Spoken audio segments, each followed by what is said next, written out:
नमस्कार विद्यार्थियों, आज एक बार और कल अपनी जो वीडियो अपलोड हुई थी वो 4.1 एक्सरसाइज की थी और आज मैं कंप्लीट 4.2 एक्सरसाइज को कंप्लीट कराऊंगा इस वीडियो में।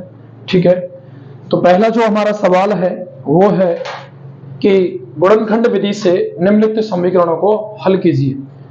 तो पहला जो समीकरण है आपका वो है, देखिए, x square minus 3x minus 10, x square minus 3x minus के 10, ये है आपका पहला।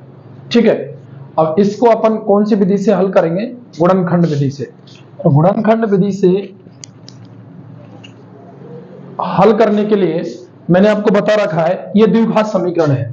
कैसा समीकरण है? द्विघात। अब द्विघात समीकरण और 3 इसमें पद है, तो ध्यान दीजिए, इसके अचर पद का क्या करेंगे हम? इसके अचर पद का अपन गुणनखंड करेंगे। वैसे तो ऐसे बताते हैं गुरुदेव, जो भी आपको पढ़ाते होंगे शायद, कि दो संख्या सोचिए, गुणा करने पर 10 आ जाए और चिन्ह माइनस का, इसलिए घटाने पर माइनस के 3 आ जाए। बात सही है, दो संख्या सोचनी पड़ती है।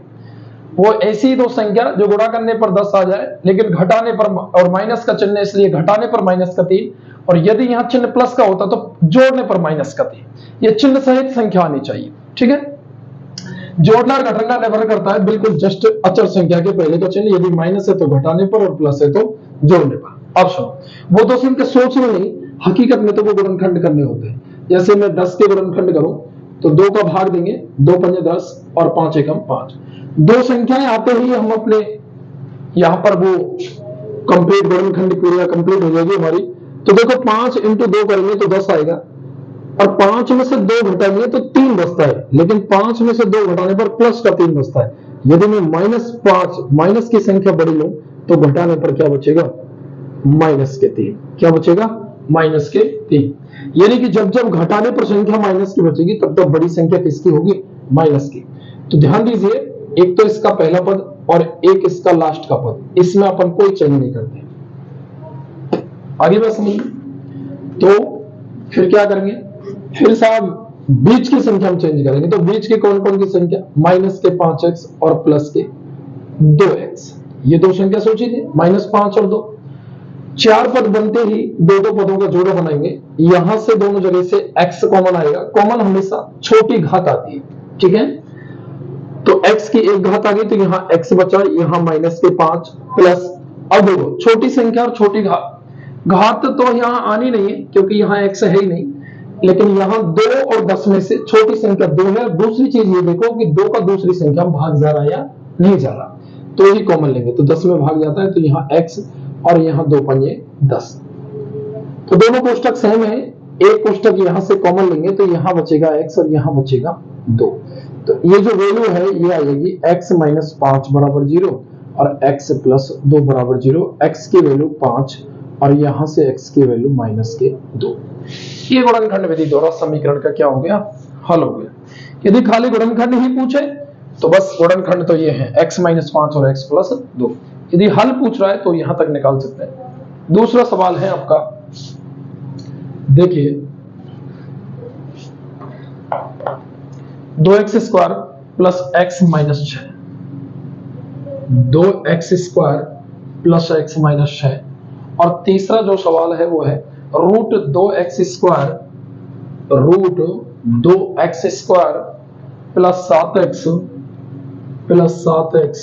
प्लस 5 रूट 2 बराबर 0। यहां भी बराबर क्या कर देंगे? 0। यदि हल ज्ञात करना है किसी भी समीकरण की तो बराबर क्या करना पड़ेगा? 0 करना पड़ेगा। तो देखिए इधर मेरी बात सुनिए, मैं आपसे क्या कह रहा हूं? मैं ये बोल रहा हूं कि ये जो अचर पद है ना, ये अचर पद गुणा करने पर आनी चाहिए। ऐसी दो संख्या है, सोचो, यहां चिन्ह माइनस का है तो माइनस का मतलब ये घटाने पर आनी चाहिए, और यहाँ प्लस का होता तो किस पर आनी चाहिए? जोड़ने पर। अब यहाँ क्या आना चाहिए? x गुणन कुछ नहीं है तो 1। लेकिन ध्यान दीजिए मेरे साथियों, इन गुणनखंडों को हल करते समय x स्क्वायर के गुणांक में क्या रहना चाहिए? 1 रहना चाहिए। यहाँ x स्क्वायर गुणांक में क्या है? 2 है। तो क्या करेंगे? इस 2 का इस अचर पद में गुणा करेंगे तो ये समीकरण हो जाएगा x square plus x minus 12 बराबर 0। 6 को गुणा 2 से करेंगे तो 6 दूनी 12। अब गुणा करने पर 12 और चिन्ह माइनस का, इसलिए घटाने पर प्लस का 1। यहाँ गुणांक क्या मानते हैं? पर 1 मानते हैं। 1 को लिखते नहीं है, गुणांक 1 होता है। तो 12 का भाज्य गुणनखंड करो साहब। 2 6 की 12, 2 तिया 6 और 3 एकम 3। हमको संख्या चाहिए थी 2 और संख्या कितनी आ गई 3। तो समान संख्याओं को जोड़ा बना कर देखो, ये 2 दूनी 4 और ये 3, हो सकता है काम बन जाए। तो देखो 4 तिया 12 और 4 में से 3 जाएंगे तो कितना 1, यानी कि गुणा करने पर 12 और माइनस का चिन्ह है, इसलिए घटाने पर कितना आ जाए 1 आ जाए, और गुणा करने पर क्या आ जाए माइनस के 12। तो ध्यान दीजिए 4 में से अपन 3 घटाएंगे तो 1, और 4 को गुणा -3 से करेंगे तो -12। इसका मतलब ये दो संख्या है, प्लस के 4 और माइनस के 3। तो पहली संख्या और लास्ट की संख्या में कोई चेंज नहीं करते, तो एक तो यहां लिखेंगे प्लस के 4x और एक माइनस के 3x। तो दो पदों का अपन क्या बना लेंगे जोड़ा, और दो पदों का जोड़ा बनाने के साथ ही अपन क्या करेंगे यहां से कॉमन लेंगे संख्या। इन दोनों जगह से आप देखिए 2 का भाग 4 में जाता है, 2 कॉमन लेंगे, x की घात 2 और एक घात में से x कॉमन लेंगे, तो 2 का भाग 2 में x का 1 में, तो यहाँ क्या बचा x प्लस 2 दूनी 4। यहां तुरंत माइनस है तो माइनस कॉमन लो, और प्लस है तो प्लस कॉमन लो, बिल्कुल। तो यहाँ 3 और 6 में से छोटी संख्या 3 आ रही है कॉमन, यहाँ x बचेगा माइनस माइनस प्लस और 3 दूनी 6 बराबर 0। देखिए कोष्टक सेम है, तो x प्लस 2 कॉमन लेंगे, यहाँ 2x बचेगा और यहाँ माइनस के 3 बराबर 0। यहां से ये दोनों संख्या 0 के बराबर गुणा के रूप में, तो या तो x प्लस 2 बराबर 0 या 2x माइनस 3 बराबर 0। यहां से x की वैल्यू -2 और यहां से 2x बराबर 3, तो x की वैल्यू 3/2। ये मान हो गए आपके। ये हुआ आपका सवाल नंबर पहले का दूसरा। तीसरा देखो क्या है, तीसरा यह है, अब भी इसी में देखो वही बात है, एक्स स्क्वायर गुणांक 1 नहीं है, यदि कोई माइनस का चिन्ह भी है ना तो उसका भी अचर पद में गुणा करेंगे अपन, ठीक है। यहां हमेशा क्या होना चाहिए +1 गुणांक, तो √2 है, √2 को गुणा करेंगे तो ये हो जाएगा x² + 7x। देखो √2 इंटू √2 करेंगे तो 2 हो जाएगा, और 5 इंटू 2 करेंगे तो ये हो जाएगा 10, यानी कि गुणा करने पर क्या आना चाहिए 10। 5√2 इंटू √2 किया, √2 इंटू √2 2 होता है, और 5 इंटू 2 10 होता है। इसका मतलब 5√2 इंटू √2 करने पर क्या आ गया 10 आ गया। तो यहां पर 10 के अभाज्य गुणनखंड करो साहब, 2 पंजे 10 और 5 एकम 5। बताओ जोड़ने पर 7 है या नहीं, बिल्कुल है साहब, प्लस का चिन्ह, और गुणा करने पर 10 आ रहा है, बिल्कुल आ रहा है साहब। इसका मतलब एक तो पहली संख्या और एक लास्ट की संख्या, इनमें कोई चेंज नहीं करते, चेंज बीच में करते हैं तो 2x और 5x अपन यहां पर लिख लेंगे। आगे बात समझ में। तो यहां ये इसके गुणनखंड में आप कितने पद हो गए 4 पद हो गए साहब, कितने पद हो गए 4।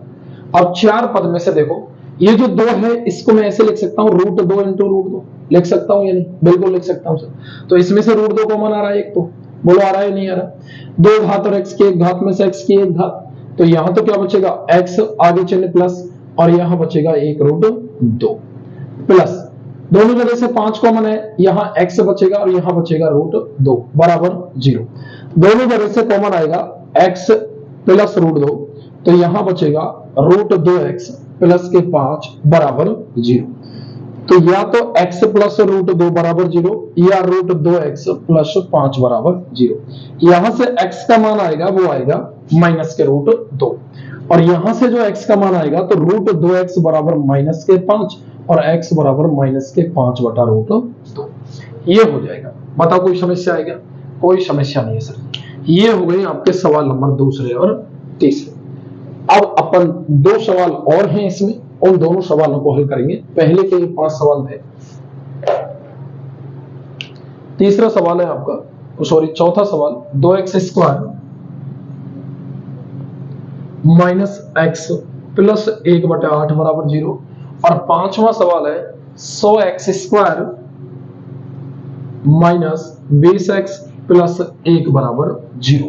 देखिए इधर ध्यान दीजिए, ये जो 2x² माइनस x प्लस 1/8 है, तो ध्यान दीजिए प्यारे साथियों, मैंने आपसे क्या कह रहा है कि मतलब जो भी संख्या होना चल इसमें x² गुणक में, तो उसका पहले तो इस समीकरण को चेंज करो आप, ये बटे की संख्या इसका गुणा कर दो। देखो 8 का गुणा 2 से करेंगे तो ये हो जाएगा 16x² minus 8 into x 8x, और यहां करेंगे तो कट जाएगा तो बराबर 0। ये समीकरण सॉल्व हो गया, बटे की समस्या खत्म। अब देखिए यहां एक्स स्क्वायर माइनस 16 है तो इसका अचर पद में गुणा करेंगे तो ये समीकरण एक्स स्क्वायर माइनस 8x और 16 इंटू 1 करेंगे तो क्या बनेगा 16। अब गुणा करने पर क्या आ जाए 16 और चिन्ह प्लस का इसलिए जोड़ने पर क्या आ जाए माइनस 8। तो 16 का आप देखो 2 8 16, 2 चौका 8, 2 दूनी 4 और 2 एकम 2। इसका मतलब क्या हुआ, हमको तो दो संख्या चाहिए और ये संख्या कितनी आ गई साहब 4 आ गई। कितनी आ गई 4। अब जोड़ने पर 8 तो देखो ये सभी हो रहे हैं। अब आप इनका दो का जोड़ा बनाओ पहले, ऊपर 2 नीचे 2, ये ऊपर 4 और नीचे 4। तो 4 इंटू 4 करेंगे कितना 16 और 4 और 4 कितनी हो गई 8 हो गई सर। कितने हो गए 8। जोड़ने पर क्या आ रहा है माइनस के 8। इसका मतलब ये दोनों ही माइनस के, क्योंकि जो समान चिन्ह होते हैं वही जोड़ते हैं। अब जोड़ने पर माइनस का 8 आ रहा है इसका मतलब ये जोड़ेंगे तब तो दोनों माइनस के होंगे, माइनस के तभी तो आएंगे। और -4 इंटू -4 तो माइनस माइनस प्लस और 4 चौका 16। इसका मतलब ये दोनों संख्या -4 और -4 है पहले पद में, और लास्ट के पद में कोई चेंज नहीं करते। बीच के पद की जगह दोनों जगह अपन -4x और माइनस के 4x रख देंगे।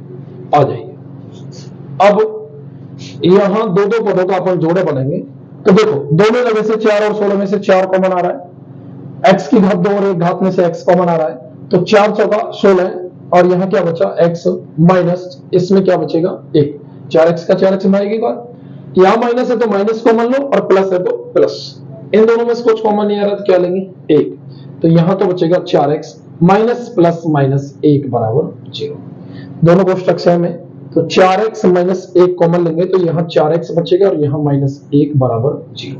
अब ये तो दोनों ही मान बराबर है, या तो ये बराबर 0 या फिर ये बराबर 0। यहाँ 4x बराबर 1 और x की वैल्यू आ जाएगी 1/4। यहाँ भी 4x बराबर 1 और x की वैल्यू आ जाएगी 1/4, यानी x के दोनों मान आ गए 1/4 और 1/4। अब देखो ये जो दूसरा सवाल है आपका, इस सवाल में लिख रखा है उदाहरण 2 में दी गई समस्याओं को हल कीजिए। अब उदाहरण 2 पे जाइए आप, आपकी किताब में जो दूसरा उदाहरण है उस दूसरे उदाहरण में 2 सवाल दिए हुए हैं। प्रश्न नंबर जो 2 है वो बात कर रहा है आपसे किताब के एग्जाम्पल नंबर 2, और एग्जाम्पल नंबर 2 के 2 भाग हैं, प्रश्न नंबर 1 और प्रश्न नंबर 2। तो मैं आपको दूसरे का पहला जो एग्जाम्पल का है वो करा रहा हूं, तो समझिए बात को।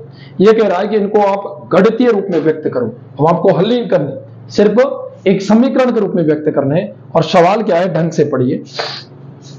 जॉन और जीवंती के पास कुल 45 कंचे, देखिए साहब 2 है, एक तो जॉन है और एक कौन है जीवंती, 2 है साहब। इनके पास टोटल जो कंचों की संख्या है ना वो है साहब 45। कितनी है 45। आगे देखिए दोनों 5-5 कंचे खो देती है भाई, 5 कंचे इसने खो दिए ये -5 हो गया, इसमें से भी 5 कंचे खो दिए ये -5 हो गया। 5-5 कंचे खोने के बाद में अब जो इनके पास कंचे बचे उनके जो कंचों की संख्या का जो गुणनफल है वो है साहब 124। कितना है 124। इन कंचों को खोने के बाद में 5-5 कंचे खोने के बाद में जो कंचे शेष हैं, शेष जो कंचे उनका जो गुणनफल है वो है साहब 124। आगे बात समझ में। अब ये आपको गणितीय रूप में व्यक्त करना है। आरंभ में उनके पास कितने कंचे थे, अभी गणितीय रूप में व्यक्त करने कह रहा है। तो देखिए मेरी बात सुनो, मैं ये कह रहा हूं कि यदि जॉन के पास कंचों की संख्या 13 है तो जीवंत के पास क्या होगी, आप 45 में से 13 घटा दोगे और आप बताओगे साहब ये कितनी है 32 है। कितनी है 32।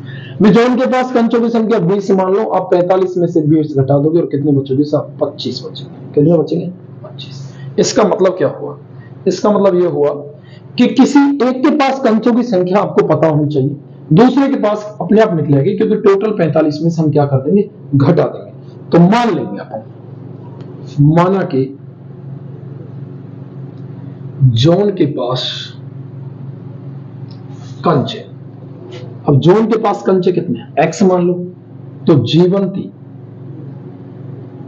जीवंती के पास जो कंचे हैं वो हो जाएंगे 45 माइनस x। क्या हो जाएंगे 45 माइनस x।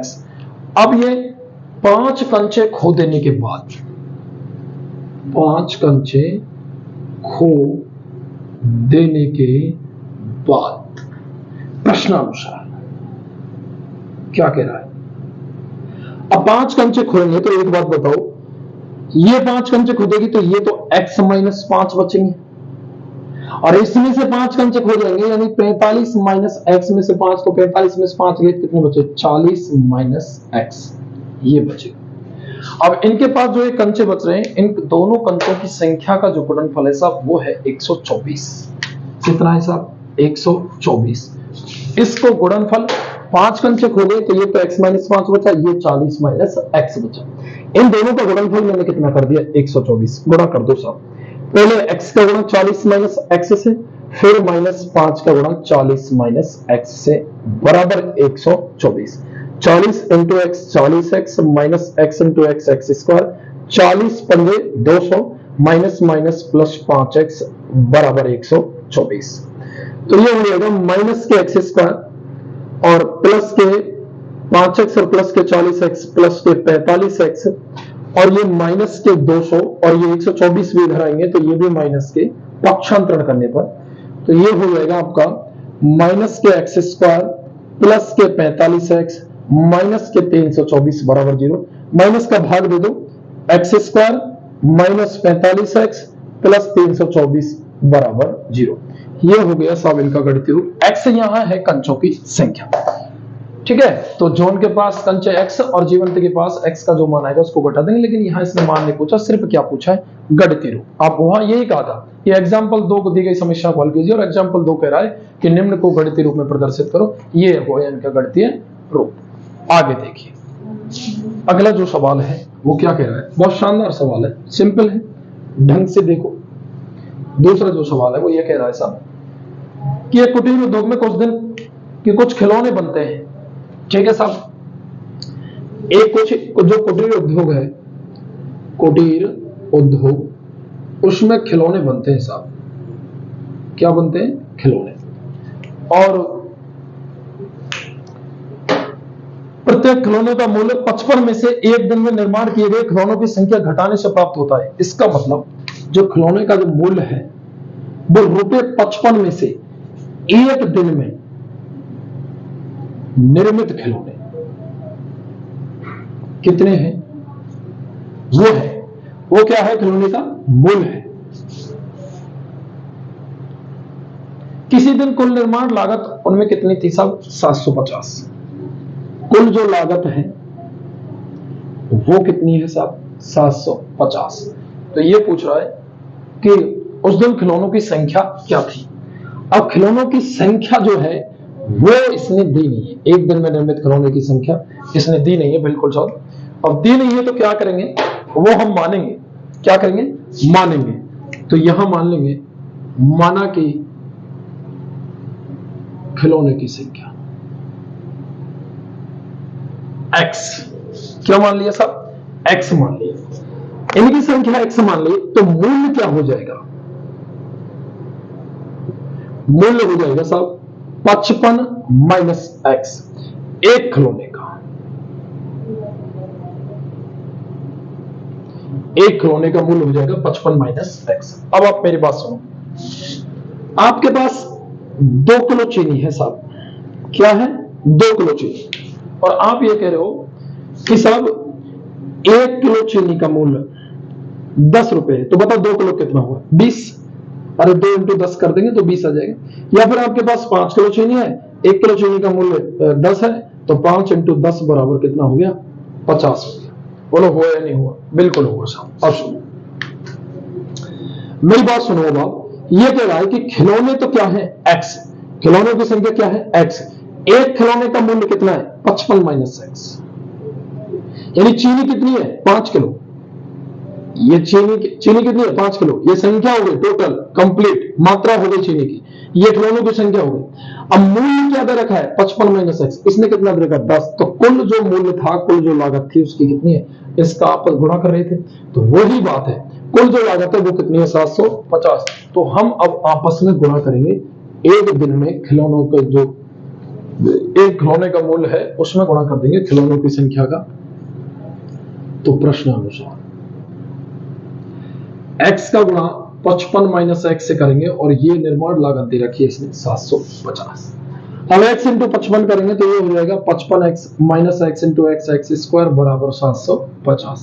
इसका अपन पक्षांतरण करेंगे तो minus x square plus 55x, ये 750 इधर आएंगे तो ये बराबर 0। माइनस का भाग देंगे तो x square minus 55x plus 750 बराबर 0। आगे बात समझ, ये हो गई साहब तुम्हारे गणितीय रूप। किसका? दूसरे का। पहले का दूसरा सवाल। अब आ जाइए, अब आपका आता है सवाल नंबर तीसरा। क्या आता है साहब? सवाल नंबर तीसरा। और सवाल तीसरा क्या बोलता है कि दो संख्या ज्ञात करो जिनका योग 27 हो और गुणनफल हो 182। दो संख्या ज्ञात करवा रहा है जिनका योगफल क्या है 27 और गुणनफल क्या है 182। तो दो संख्याएं वे ऐसी कौन कौन सी हैं जिनका योग तो 27 हो, तो माना कि पहली संख्या अपन x मान लें। मेरी बात सुनो आप, दो संख्याएं ये है, दोनों संख्या, इनका टोटल दोनों का 27 है। इनमें से मैं एक x मान लूं तो दूसरी क्या हो जाएगी बताओ? इसका पक्षांतरण करो तो दूसरी संख्या अगर यहां से निकालेंगे तो 27 माइनस एक्स, बोलो होगी नहीं होगी? अरे होगी ना। तो यहां ये हो जाएगी दूसरी संख्या 27 माइनस एक्स। दोनों का टोटल कितना है? 27 है। अब आ जाओ, अब इनका गुणनफल दे रखा है कितना साहब? 182। तो देखिए यहां लिखेंगे साहब प्रश्नानुसार। क्या लिखेंगे? प्रश्नानुसार। आ जाइए, क्या कह रहा है सब प्रश्न? प्रश्न यह कह रहा है कि इनका जो गुणनफल है वो करो तो x इंटू 27 माइनस एक्स बराबर 182, ये दे रखा है। अब ध्यान दीजिए बात को, इन दोनों संख्याओं का जो गुणनफल है वो 182 है। तो x का गुणा 27 से करेंगे तो ये हो जाएगा 27x, x into x x square बराबर 182, और इसका क्या कर देंगे? पक्षांतर। तो 27x माइनस एक्स स्क्वायर 182 इधर आएगा तो ये माइनस का बराबर 0। अपन यहां minus x square plus 27x minus 182 ऐसे लिख दूं इसको, और मैं माइनस का इसमें क्या दे दूं? भाग। तो माइनस का भाग देंगे तो देखो ये प्लस, ये माइनस, और ये क्या हो जाएगा? प्लस। माइनस के एक्स स्क्वायर मैंने पहले लिख दिया, माइनस का भाग देंगे तो माइनस का क्या हो गया? प्लस, प्लस का माइनस और माइनस का प्लस, ये हो गया x square minus 27x plus 182। अब दो संख्याएं सोचिए, गुणा करने पर 182 आ जाए, चिन्ह प्लस का, इसलिए जोड़ने पर क्या आ जाए? 27। अब साहब देखिए, आपको दो संख्या सोचने को कोई जरूरत नहीं है, आप भाग दीजिए। 2 नाम 18 और 2 एकम 2। फिर भाग कितने जा रहा है? 7 का जा रहा है साहब। 7 एकम 7 तो 7 21, 13 एकम 13। इसका मतलब ये है कि 3 संख्या आ गई। कितनी आ गई? 3। आप 2 का जोड़ा बनाकर देखो एक बार, कोई सी भी दो संख्याओं का। मैं पहले इसका बना देता हूँ, 7 दूनी 14 और ये 13। अब गुणा करके देखो, इनका गुणनफल 182, तो गुणनफल तो 182 आएगा, लेकिन आप टोटल करके देख लो तो 14 और 13 कितने हो रहे हैं? 27 हो रहे हैं साहब। कितने हो रहे हैं? 27। ये 27 नहीं तो 13 7 21 में हो जाते हैं अगर मैं नीचे गुणा करता हूं, लेकिन हमको योगफल कितना करना है? 27। तो 7 दूनी 14 और 13, गुणनफल तो यही आएगा क्योंकि है तो इसके गुणनखंड ये, तो इनका गुणनफल तो कोई दिक्कत नहीं है, लेकिन जोड़ने और घटाने की कैलकुलेशन कर लिया करो बस यहाँ पर। तो ये 14 और ये कितना है बेटा? 13। अब यहां घटाने पर संख्या किसकी आ रही है? माइनस की संख्या। सॉरी, जोड़ने पर किसकी संख्या? माइनस की। तो देखो ये दोनों के दोनों किसके हुए? माइनस के। जब दोनों समान चिन्ह होंगे तो ही माइनस का आएगा। तो माइनस के 14 और माइनस के 13। इसका मतलब साफ है। साफ क्या है कि आप पहली संख्या और लास्ट की संख्या में कोई चेंज नहीं करेंगे। माइनस के 14x और माइनस के 13x, दो पदों का जोड़ा बनाएंगे। यहां से x कॉमन लेंगे तो यहाँ x बचेगा और माइनस के 14, यहां माइनस 13 कॉमन लेंगे, जा रहा है भाग, यहाँ x माइनस प्लस माइनस कितनी बार? 14 बार बराबर 0। तो x माइनस 14 कॉमन, तो ये x माइनस 13 बराबर 0। तो x बराबर 2 मान आ गए, एक तो 14 और एक x का मान 13। जब पहली संख्या 14 होगी तो दूसरी संख्या 13 है, और जब पहली संख्या 13 होगी तो दूसरी संख्या कितनी होगी? 14। ये दोनों मान इसके संभव है। आगे का सवाल, कोई भी ऋणात्मक माना जाता तो वो संभव नहीं होता। तो ये हो गया आपका सवाल। आ जाइए साहब, अगला सवाल क्या है? अगला सवाल है चौथा, दो क्रमागत धनात्मक पूर्णांक ज्ञात करो जिनके वर्गों का योगफल 365 हो। देखिए इन्होंने क्या कहा है, दो क्रमागत धनात्मक पूर्णांक की बात की है। किसकी? क्रमागत, यानी कि अगर 12 तो 12 तुरंत बाद 13, 1 1 के बाद 2, 5 5 के बाद 6, 8 8 के बाद 9, यानी कि तुरंत इसके अगला पद।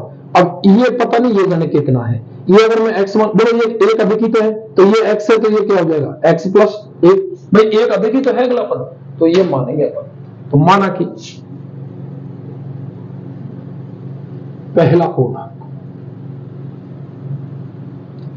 x और दूसरा क्रमागत पूर्णांक x प्लस 1 हो गया। प्रश्न क्या कह रहा है कि इनके जो वर्गों का योग है, प्रश्न क्या कह रहा है साहब, इनके वर्गों का योग, तो x और x प्लस 1 इनके वर्गों का योग, दोनों पूर्णांकों के वर्गों का योग 365 है। देखो वर्ग की बात करी तो वर्ग कर दिया, ठीक है, आगे बात समझ लो, और योगफल किया तो योग कर दिया, बराबर में कितना आ गया 365।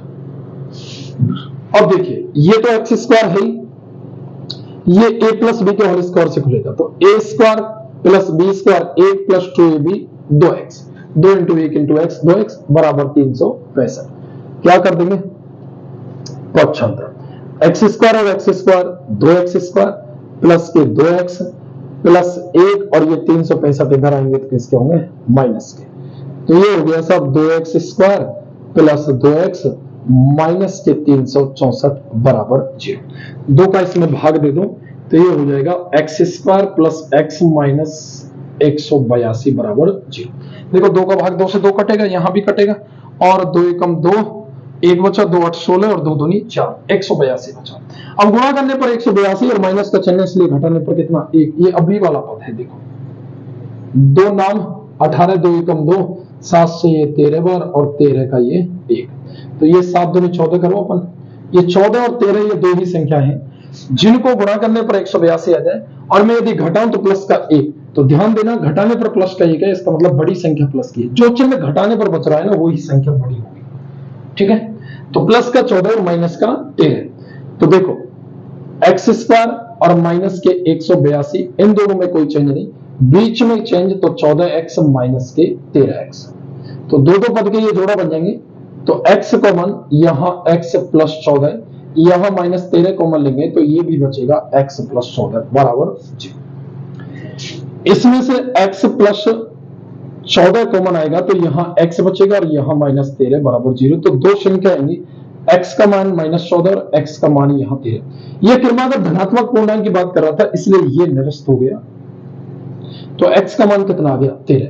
तो पहला जो पूर्णांक है वो कितना है 13, पहला जो पूर्णांक है वो 13, और दूसरा जो पूर्णांक है वो दूसरा पूर्णांक 13 प्लस 1 यानी 14। ये दो संख्या है जिनका आप गुणनफल कीजिए, 182 आ रहा है, भले कैलकुलेशन करके देख लीजिए, इनके वर्गों का योग करके देख लीजिए 365 आएगा, ठीक है। ये हो गया साहब आपका सवाल नंबर 4। आ जाइए 5वां सवाल है आपका। एक समकोण त्रिभुज की ऊंचाई उसके आधार से 7 सेंटीमीटर कम है। सवाल क्या है, सवाल को समझिए। देखो 5वां सवाल क्या है, एक समकोण त्रिभुज है,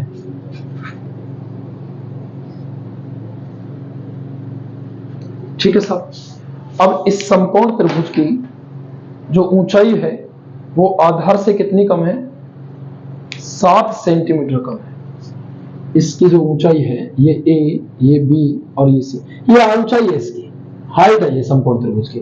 इसकी ऊंचाई इसके आधार से कितनी कम है 7 सेंटीमीटर, यानी ये इस पर डिपेंड है। ऊंचाई किस पे डिपेंड है आधार पर, यानी कि ये यदि 15 है तो ये इससे 7 कम कितनी होगी 8, ये यदि 16 है तो ये इससे 7 कम कितनी होगी 9।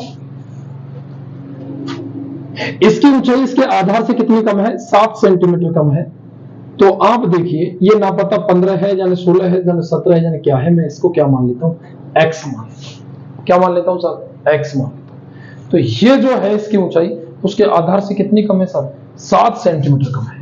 तो मैं इसको लिख दूं x माइनस 7। बता कोई समस्या है क्या, कोई समस्या नहीं है सर जी, 7 सेंटीमीटर कम ही तो है, ये x है तो ये x माइनस 7 हो जाएगी, कम के लिए माइनस ही तो करते हैं। अब कह रहा है कि साहब कर्ण जो है वो 13 सेंटीमीटर का है, कर्ण जो है वो कितने का है साहब, 13 सेंटीमीटर का है। तो अब बताइए कि उसकी दोनों जो भुजाएं हैं कौन कौन सी, एक तो आधार और एक इसकी ऊंचाई। संबंध आपको दे ही दिया है, संबंध आपको दे ही दिया है। तो देखिए आपने क्या माना था, आधार माना था। देखो यदि ऊंचाई को मानेंगे तो ये 7 अधिक और ये इसको मानेंगे तो ये 7 कम। जब ये कम है तो वो अधिक है, सीधी सी बात है। तो यह मान लेंगे, माना कि समकोण त्रिभुज का आधार x सेंटीमीटर, कितना है x सेंटीमीटर। तो ऊंचाई हो जाएगी साहब x माइनस 7 सेंटीमीटर। कर्ण दे रखा है इसका 13 सेंटीमीटर।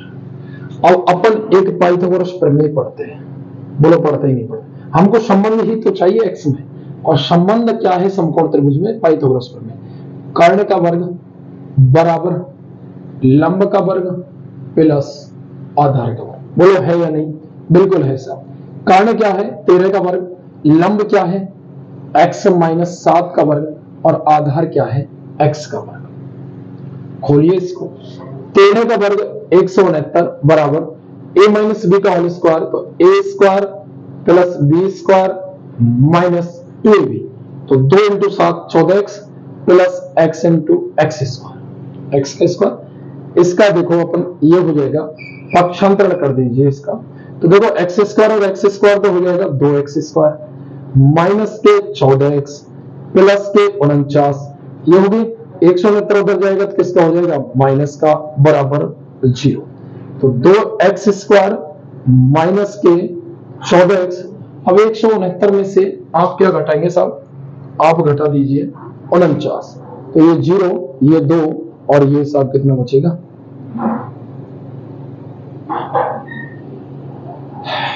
120 बचेगा माइनस के, कितना बचेगा 120। 2 कॉमन ले लीजिए, तो x square minus 7x minus के 60 बराबर 0। लंबी क्लास हो जाती है तो थोड़ी सी थकान भी हो जाती है। तो x square minus 7x minus के 60 बराबर 0। तो अब गुणा करने पर क्या आ जाए 60, और चिन्ह किसका है माइनस का, इसलिए घटाने पर क्या आ जाए माइनस के 7। देखिए ऐसी कौन सी संख्या है, तो अपन गुणनखंड करेंगे, क्या करेंगे गुणनखंड, वो ही तो कीजिए। तो 60 का भाग 30 बार, 30 का भाग 15, 3 पंजे 15 और 5 एकम 5।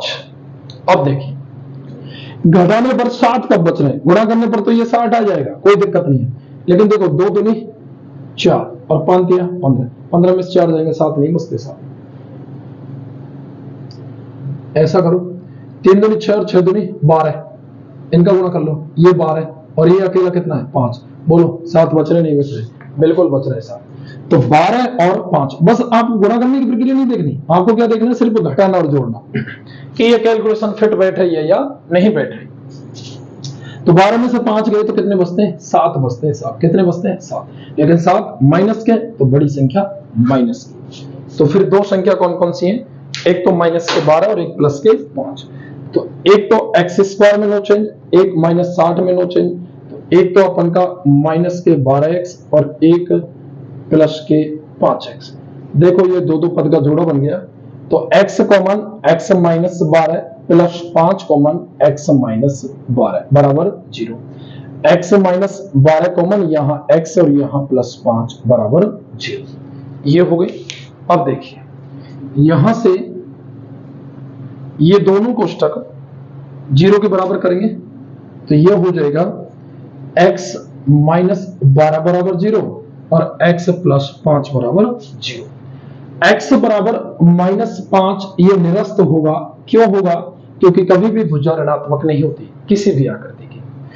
x बराबर कितना आएगा 12। अब ये क्या है आधार, क्या है साहब आधार x बराबर 12 सेंटीमीटर। तो फिर ऊंचाई हो जाएगी साहब x माइनस 7 यानी 12 माइनस 7 बराबर कितनी 5 सेंटीमीटर। ठीक है, ये हो गया आपका सवाल नंबर 5।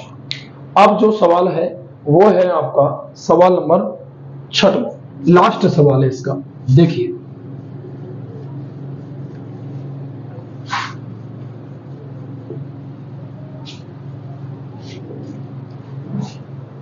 कुटीर उद्योग ऐसा ही है जैसा आपका एग्जाम पे जो दूसरा सवाल था ना, उसमें जो एग्जाम्पल दिया था दूसरे का, उसने कहा था कि दूसरे एग्जाम्पल को हल कीजिए, और दूसरे का जो दूसरा सवाल था कुटीर उद्योग द्वारा, उसी प्रकार से ये सवाल है। एक कुटीर उद्योग कुछ बर्तनों का निर्माण करता है। एक दिन देखा गया कि प्रत्येक नग की लागत उस दिन निर्माण किए गए बर्तनों की संख्या के दुगने से क्या थी साहब 3 अधिक है। देखो एक कुटीर उद्योग है, वो बर्तनों का निर्माण कर रहा है, और एक दिन ये देखा गया कि प्रत्येक नग की लागत उस दिन निर्माण किए गए बर्तनों की संख्या के दुगने से कितनी अधिक है 3। तो उस दिन कुल निर्माण लागत कितनी दे रखी है 90 रुपए। तो निर्मित किए गए बर्तनों की संख्या और प्रत्येक नग की लागत ये पूछा है आपसे। तो ध्यान दीजिए कि कुछ बर्तनों का निर्माण करता है, तो बर्तनों की संख्या मान लीजिए कितनी है। लास्ट सवाल है आपका, माना कि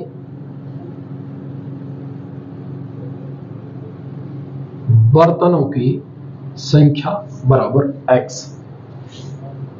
ठीक है, प्रत्येक नग की लागत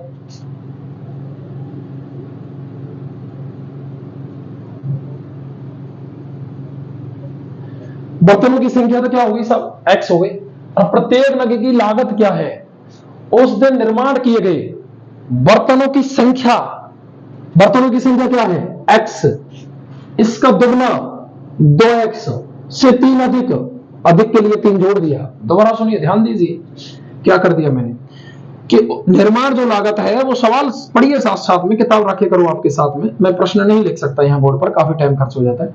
कि उस दिन निर्माण लागत थी जो बर्तनों की संख्या के दुगने से 3 अधिक थी। दुगने 2 गुना यानी 2 का गुणा 3 अधिक यानी 3 जोड़ दो। अब देखो कुल निर्माण लागत कितनी है 90। कुल जो निर्माण लागत है, ऐसा का ऐसा ही सवाल है, वो कितनी है 90 रुपए साहब। कितनी है 90 रुपए। अब ध्यान दीजिए आप, मैं क्या कह रहा हूं आपसे, मैं ये कह रहा हूं साहब आपसे कि बेटा बर्तनों की संख्या कितनी है x है साथियों, और लागत कितनी है 2x + 1। एक बर्तन प्रत्येक नग की, मैंने क्या लिखा है प्रत्येक नग की लागत ये है, और टोटल बर्तन ये है। मैं ये कह रहा हूं कि टोटल चीनी 5 किलो है, 1 किलो चीनी का मूल्य 50 रुपए है, तो टोटल मूल्य कितना हो गया 25 कितना 250। वही है कुल निर्माण लागत कितनी 90, एक की कितनी है 2x + 1, 2x + 3, और कुल टोटल संख्या कितनी है x। तो लागत इन दोनों का आपस में क्या करेंगे अपन गुणा ही तो कर रहे थे टोटल के लिए, तो अपन गुणा करेंगे साहब x, यहां लिखेंगे प्रश्नानुसार। क्या लिखेंगे प्रश्नानुसार। तो इन दोनों का गुणा करने पर, और ये आ रहा है साहब 90। कितना आ रहा है 90 आ गया। अब आप आराम से इसको समीकरण को बना सकते हो। देखिए अपन गुणा करेंगे x का 2x से, तो ये हो जाएगा 2x² प्लस x का 3 से 3x बराबर 90। क्या कर देंगे इसका पक्षांतर, तो 2x² प्लस 3x, और ये 90 इधर आएगा तो किसका होगा माइनस का बराबर 0। अब वही बात देखो, इसको हल करेंगे तो 2 घात और 3 पद है, x² गुणांक में 1 होना चाहिए, यहां 2 आ गया तो इसका चर पद में गुणा करेंगे तो ये समीकरण की शक्ल कुछ ऐसी होगी 9 दूनी 18 180। अब गुणा करने पर कितना आ जाना चाहिए 180, और माइनस का चिन्ह है इसलिए घटाने पर कितना बढ़ना चाहिए प्लस का 3। इसके गुणनखंड करो आप 180 के, देखो 2 9 18, फिर 2 का भाग जाएगा 45 बार, फिर 3 का भाग जाएगा 15 बार, फिर 3 का भाग 5 बार, और 5 का भाग 1 बार। इसमें देखो हमको संख्या चाहिए 2 और इसमें संख्या आ गई 5, तो आप इसमें पहले ऐसा करो, देखो ये 2 सेम संख्या है, आप ये देख लो घटाने पर 3 बचना चाहिए, तो मैं यदि 3 दूनी 6 दूनी 12 करूं और 5 3 15 करूं, बिल्कुल सही है 12 और 5 3 15, 15 में से 12 जाएंगे कितने बचेंगे 3। गुणा करने पर तो 180 आएगा, क्योंकि है तो 180 की गुणनखंड ये। तो यहां घटाने पर संख्या प्लस की बच रही है, इसलिए बड़ी संख्या प्लस की और छोटी संख्या माइनस की। ध्यान रखना, घटाने पर जब जब संख्या प्लस की बचती है, बड़ी संख्या प्लस, माइनस की बचती है तो बड़ी संख्या माइनस की। तो इसमें पहले पद में और लास्ट पद में, पहले पद में और लास्ट पद में अपन कोई चेंज नहीं करेंगे। ये वीडियो क्या बीच में से कट हो गई थी, ठीक है, इसलिए दोबारा बनानी पड़ रही है 2 मिनट की, क्योंकि बीच में माइक बंद हो गया था। सवाल तो पूरा हो गया था ये, लेकिन पता लगा कि बीच में माइक बंद हो गया, इसलिए 2 मिनट की वीडियो दोबारा बनानी पड़ रही है। तो देखो, इसमें बीच में जो संख्या थी वो एक तो 15x और एक माइनस के 12x, तो 4 पद में से 2-2 पद के क्या बनाएंगे, जोड़। ठीक है, बहुत मेहनत करनी पड़ती है आपको वीडियो बनाने के लिए, इसलिए इतना तो बनता है कि आप इस वीडियो को जितने देख रहे हो ना, लाइक जरूर करके जाना और कमेंट जरूर करो वीडियो पर, समझ में आ रहा है या नहीं आ रहा, जो भी है आप दिल से कमेंट करो, जिससे कुछ वीडियो फर्क पड़े आपको। तो देखो, यहां से कॉमन कुछ नहीं आ रहा, x लेंगे तो यहां बचेगा 2x प्लस के 15, माइनस कॉमन आ रहा है 12 और 90 में से कॉमन आ रहा है 6, तो यहां बचेगा 6 दूनी 12x प्लस, और ये भाग जाएगा 15 बार। दोनों कोष्टक सेम है, तो यहाँ तो 2x प्लस 15, यहाँ x बचेगा, यहाँ माइनस के 6 बराबर 0। तो या तो 2x प्लस 15 बराबर 0 और या x माइनस 6 बराबर 0। यहां से x का मान 6 और यहां से 2x की वैल्यू माइनस 15, तो x की वैल्यू माइनस के 15/2, तो ये निरस्त हो जाएगी। तो यहां से x का मान कितना आया, 6, यानी बर्तनों की संख्या तो कितनी है, 6, और प्रत्येक नग की लागत x की जगह 6 रखो, 6 दूनी 12 और 3 15। ये आपका कंप्लीट एक्सरसाइज हुई 4.2। ठीक है साथियों, बने रहिए मेरे साथ, लगातार आपकी एक प्रश्नावली कंप्लीट करके चल रहा हूं मैं, 1 पॉइंट, जैसे 4.1 कल करा दी, 4.2 आज करा दी, अब अगली 4.3 करवाएंगे, फिर 5 प्रश्नावली में लगातार प्रश्नावली आपकी हो रही है। और मेरे से तेज शायद यूट्यूब पर कोई कोर्स को अपलोड कर रहा है, ये मैं आपको कंप्लीट बता रहा हूँ, रियलिटी है ये। जैसे 10वीं का कोर्स कंप्लीट होगा, आपके रिवाइज टेस्ट कंप्लीट ये करेंगे, ठीक है, अभ्यास प्रश्न का भी अच्छी तैयारी करवाएंगे, उसके बाद में फिर 12वीं की भी चालू करेंगे। 10वीं का कोर्स होने के बाद में 10वीं के तो अभ्यास और 12वीं का कोर्स चालू।